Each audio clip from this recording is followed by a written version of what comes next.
नहीं, ये कार्यक्रम जो आप सबकी आवाज़ पार्टी, आशा पार्टी का हमारे कार्यकर्ताओं का सम्मेलन था और मुख्य रूप से इसमें हमारा जो यहाँ विधानसभा राजगीर है, नालंदा है, उसके साथी तो थे ही, बिहार के अन्य कोने से भी सब लोग आए थे।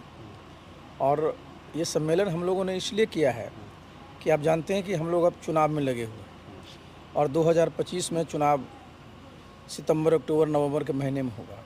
तो चुनाव में हम लोग पूरी मजबूती से उतरे हैं और हम लोग का लक्ष्य है कि हमारे जितने भी उम्मीदवार मजबूत साथी हैं सब चुनाव में लड़ें और लड़ें जीतने के लिए। जीत कर करके हम लोग अपनी सरकार बिहार में बनाएंगे। सर, नीतीश जी का एक बयान आया है कि जो पहले महिलाएं कपड़े नहीं पहनती थी, ये सियासी उछाल आया है बयान। देखिए, इससे बड़ा दुर्भाग्य और क्या होगा। नीतीश बाबू के साथ हम भी इतने वर्ष तक काम किए। नीतीश बाबू का जो एक व्यक्तित्व था, उनकी जो पहचान थी, उनके जो उद्गार मुंह से निकलते थे वही थे ना। अब मैंने एक बार नहीं कई बार और आज तो मैंने मंच पर कहा कि नीतीश बाबू के नियंत्रण में कुछ नहीं है बिहार में, इसलिए उनके मन में जो कुछ आ रहा है बोले जा रहे हैं। अब जिस प्रकार का बयान उन्होंने दिया है, भाई नारी शक्ति, आप जरा समझिए कि भाई हम नारी शक्ति की तो पहचान पहले से ही है और जिस प्रकार का वो कह रहे हैं, अब वो अगर वो नॉर्मल जिसको हम कहते हैं ना नीतीश बाबू रहते थे, जिनको हम लोग जानते थे, बयान देते क्या। तो देखिए, ये तो बिहार का इतना बड़ा दुर्भाग्य है जी। एनडीए के लोगों से पूछिए ना कि और क्या बिहार की दुर्गति कराना चाह रहे हैं। बिहार में कोई मुख्यमंत्री है ही नहीं। बिहार में मुख्यमंत्री अगर होते, बात करते हैं, बिहार में मुख्यमंत्री होते अगर, तो ये नौबत होती क्या। अब मुख्यमंत्री बिल्कुल होशो हवास में नहीं है। तो अगर प्रदेश का मुखिया की स्थिति ये हो जाएगी जी, तो भगवान कितनी देर तक मदद करेंगे बिहार को। तो ये तो जो एनडीए के नेता हैं उनको ना सोचना चाहिए, माने इससे बड़ा दुर्भाग्य क्या होगा। अब देखिए, उनके लिए, नीतीश बाबू के लिए आराम करने का समय है, लोगों को सेवा करना चाहिए लोगों को। लेकिन है क्या कि चूँकि इस पार्टी में लोग अवैध कब्जा कर लिए हैं, नीतीश बाबू को सामने मुखौटा रख कर करके किसी प्रकार से अपनी नैया को पार करना चाहते हैं। वो क्या है, नीतीश बाबू की एक पहचान थी ना साहब। वो खड़ा होते हैं, जिस प्रकार से बोलते हैं, हम लोग खराब लगता है। जो बिहार के लोग बिहार के बाहर रहते होंगे, सुनते होंगे बिहार का लोग किस प्रकार से बिहारियों का लोग मजाक करते होंगे, इसलिए बहुत ही दुखद है। सर, शराबबंदी लागू है बिहार में, उसके बावजूद भी जो है प्रशासन जो है शराब को छुपाती है और बेचती है। कल 4 एसआई जो है उनको गिरफ्तार किया गया सुल्तानगंज में। देखिए, ये एक्चुअली होता क्या है ना कि प्रशासन में और कहीं भी जिद कोई अच्छी चीज़ नहीं होती।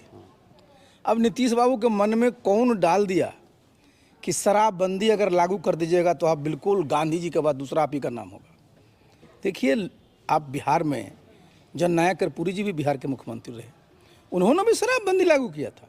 लेकिन जब उनको पता चला कि भाई खान पान के बारे में अगर कोई कानून आप लाते हैं तो उसको आसानी से लागू नहीं किया सकता है। रिजल्ट क्या है, आज आप जान रहे हैं कि सरकार का 25,000 करोड़ से ज़्यादा का नुकसान है। अवैध शराब धड़ल्ले से बिक रहा है, जिसकी आप चर्चा आप कर रहे हैं। और पूरा का पूरा पुलिस प्रशासन कौन काम में लगा दिया सरकार ने। उनकी दिलचस्पी कहाँ पर है, क्योंकि सरकार भी उनको फोकस में कहाँ रखती है, सिर्फ शराबबंदी को लागू करने के लिए। जितने भी अपराध के मामले वो बढ़ रहे हैं, तो यहाँ तो बिहार में अगर आप देखिएगा पूरी तरह से फेल है। अब देखिए ना, जहाँ जहाँ बिहार में जाइएगा, बोर्ड में क्या क्या लिखा हुआ कि शराबबंदी से बिहार में ये हो गया। पता कर लेना जरा गांव में जाकर के। मैं तो गांव में रहता हूँ। कहते हैं कि शराबबंदी से महिलाओं का वोट सबसे ज़्यादा मिला और महिलाओं का सपोर्ट भी रहा है नीतीश कुमार। देखिए, महिलाओं का वोट शराबबंदी के चलते थोड़े मिला है। नीतीश बाबू का वोट सबसे ज़्यादा कब मिला था, 2010 में शराबबंदी लागू थी क्या, जरा बताइए। 206 सीट जीते थे, लागू थी शराबबंदी क्या।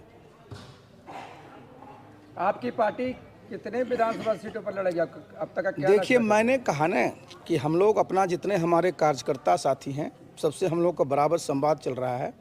और एक बार नहीं, 2 बार 3-4 बार हम लोगों ने कह दिया कि हमारे पास 164-65 अभी साथी मजबूती से फील्ड में अपना लगे हुए हैं। लेकिन अभी तो चुनाव का शुरू हुआ है।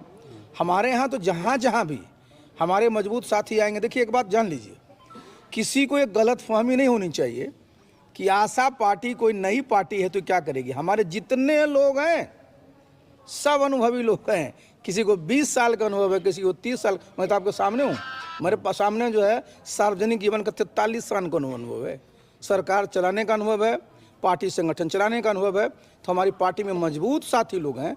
और जो अभी चुनाव होगा ना 2025 में, तो एक बार नहीं कई बार कहा है कि हम लोग लड़ेंगे चुनाव जीतने के लिए और बिहार में अपनी सरकार बनाने के लिए।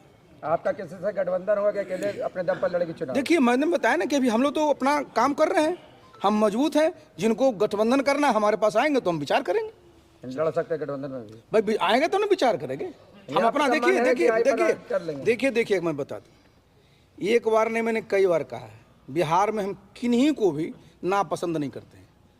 सब बिहारी है ना, सब बिहार का मान सम्मान बढ़ाएंगे। तो अगर हमारे साथ मिलकर करके बिहार की ताकत बढ़ाना चाहते हैं, बिहार में खुशहाली लाना चाहते हैं, तो हमको क्या आपत्ति होगी। Thank you.